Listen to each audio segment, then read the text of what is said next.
Hey, it's me again. I'm back. It's been a while, I know. Thought stream of today is possible new economic system and pay structure. Going through my head, Honda made $40.3 billion in 2017. Honda employs 211,357 associates as of that same filing period. I'm going to round it up to 212,000 associates. So that means that the average associate that works for Honda, if they would have shared the profit equally amongst every associate in that company, they would have brought home an additional $148,000. That would have been their profit sharing. But instead of each one of them bringing home that much money, all of that went to investors, and the Honda associates in the US got a bonus sharing, which almost feels like we're all sharing a bonus that somebody at one time got. We're all sharing that one guy's bonus. That's what we get now. So inadvertently, they pretty much took away your share of the profit, thereby inadvertently taking away your incentive to work harder to earn said profit. Because otherwise, you're working harder, but you're not getting paid any more money. Therefore, it's uncompensated labor, because your job is now harder than it was, but you're not getting anything more out of it, which is uncompensated labor, because the caloric expenditure that you would put out through the day is higher than it would have been had you not had investors. The caloric expenditure rises along with the mental stress of trying to get your job done and remember the sequences that they have to be done in, because the investors didn't want to spend money to buy the right machine or buy a machine that would make it easy and reliable. They would rather pinch pennies and train you harder and expect more out of you than to possibly shave into that profit margin and lose the investors some money. So if we all got paid for the value of our labor, and we didn't actually let any company gain a profit, then if a company made a damn good product and they sold more of them, either their pay would go up, or they would take the excess money that they've gotten after they've paid all of their expenses.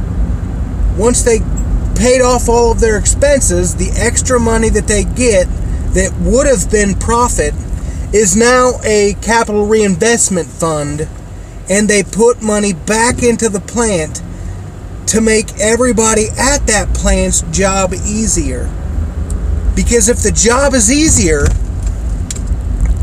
then they'll do a better job, and they'll try harder because they like their job. They like their job and they don't want to lose it, so they'll try very hard, and they know anything extra they get out of the sales is either going to put more money in their pocket, or it's going to make their job a lot easier. Either way, their life gets better, their quality of life increases, and the economy gets a boost, because if the person gets more money, they're buying more stuff, which means more demand, which means the supply has to increase. And how do you increase supply? With more workers. So now if the money goes back into the company, Once again, you have more workers that have to come and install the equipment that the first company bought to make their employees' jobs easier. And then you've got the maintenance of that new equipment, so you bring in some more people. So now you're paying more people to do less work, but all of their jobs are getting easier. So by the end of the day, you might have 100,000 associates who have to do nothing but push a button and watch a robot and make sure the robot doesn't do anything goofy. Once the robot's done, he pushes a part confirmation button, which says, hey, yeah, the robot did what it was supposed to. The car moves on to the next position. Now, all these 100,000 people are getting paid, let's just say $75,000, because that's what their profit allows them to get, because their product is of such high quality that the demand allows the pricing to be set at that.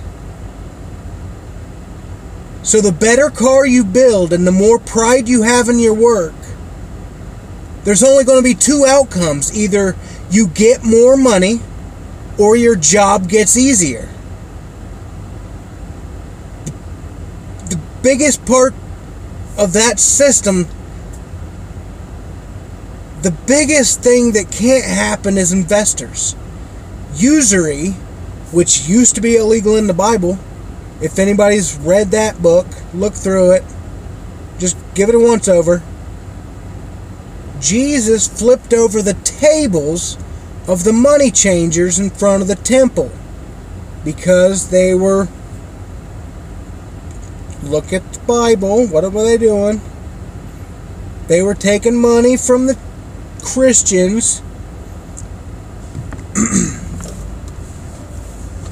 because the Christians were using money that had the emperor's face on it.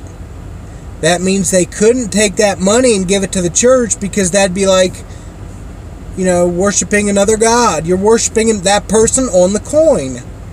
So they had money changers in front of the temple that would change the money to another form of currency that did not have a face on it. And it probably didn't even have to be currency. It probably could have been a wooden token that the church said it would accept as currency.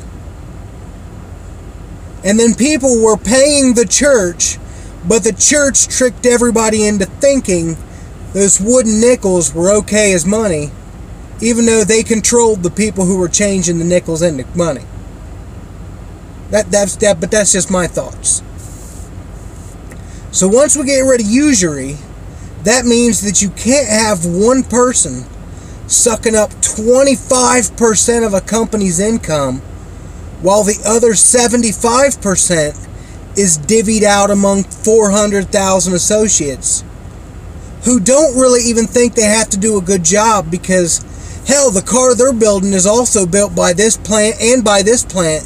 So anything I fuck up or any problem, hell, I can just blame on either one of those two plants. It's not my fault. They don't pay me enough. That's just the growing mentality of people. You can see it in them.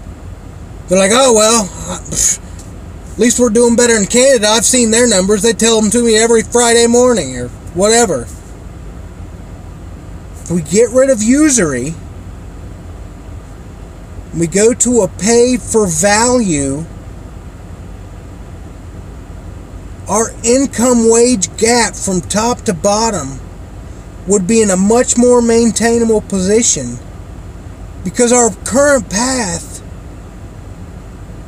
if we keep going down the path that we've been on, you'll wind up with one or two families that only have sex with each other because they don't want their bloodlines impinged on, because they were so smart that they outbusinessed the rest of the world, and now they're the only two families left alive because their corporations polluted every river, poisoned all the soil, blotted out the sky. But hey, they got money. So now the Adams and the Smiths Look at what they've got. They've got the whole world in their paws. They've got the whole world. That's where our current path heads. Yeah, capitalism was fun for a while, but after the first hill on the roller coaster, then all it does is beat the hell out of you for a while. I've kind of hoping that this is the train finally pulling back into the station for all of us to get off this godforsaken ride. Capitalism is like the beast at King's Island. Boy, that first hill's a doozy. Whoo, it was a fun ride through your 20s. But then you hit your 30s and, well, goddamn, these wooden tracks going around the corners. All these bumps. When's the last time they greased this piece of shit? Shouldn't they cut limbs off these trees? Was that a spider web? Did somebody just flick a booger? Ah, a bird just shit on my forehead. I'm hoping right now we're pulling back up to the station, and any second we're going to hear the brake release, the lap bar's going to come up,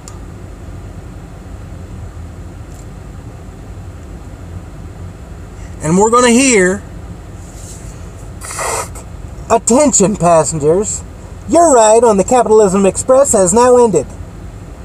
Please step off the ride and move forward to a gold standard and fair pay for everyone.